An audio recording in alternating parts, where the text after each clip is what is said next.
mwongeye kwirwa inshuti zacu dukunda cyane. Uyu munsi tugiye gukorana smooth y'umwembe ndetse n'umuneke ndetse n'amata. Amata yacu murayabona ni inshyushyu ikonje. Tukaba tugiye gukoresha umuneke umwe, muri kuwubona umuneke n'umwe, ndetse n'umwembe wacu nuko twawukase mbere ariko nawo ni umwe murawubona.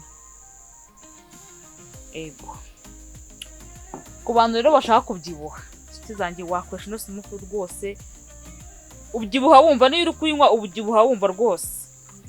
Ku bantu bashaka kubyibuha mbashishikarije ino smooth, iraryoha ndetse kandi igatuma uhita ubyibuha nyine. Nanjye murabona ko nganguje meze neza mbyibushye, ino smooth niyo nkoresha rwose kandi iba imeze neza. Murakoze.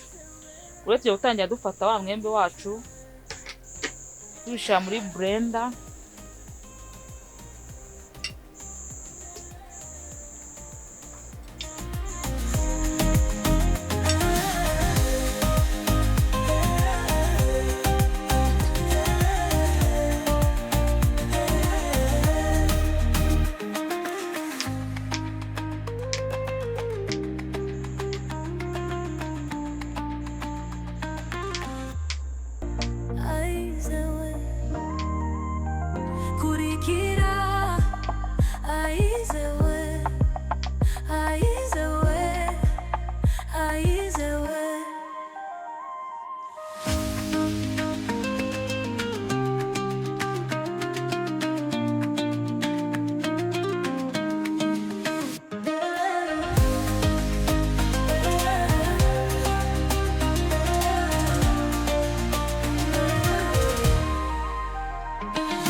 Tugiye gusukamo amata.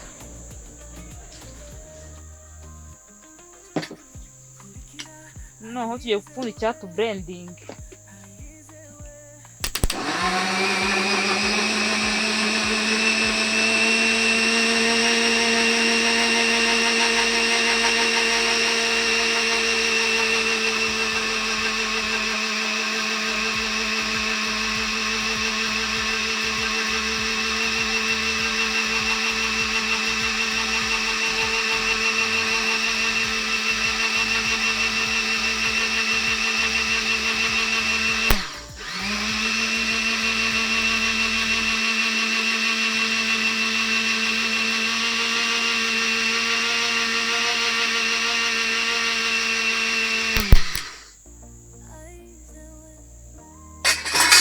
Fata ikirahure cyacu dusukemo.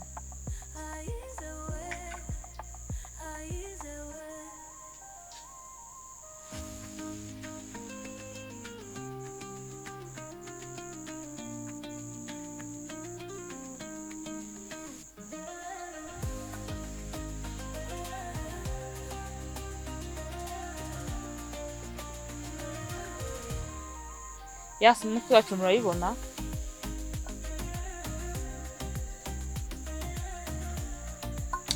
Murayibona ya smooth yacu ko yabonetse. Tugiye kunywaho twumve uburyo imeze.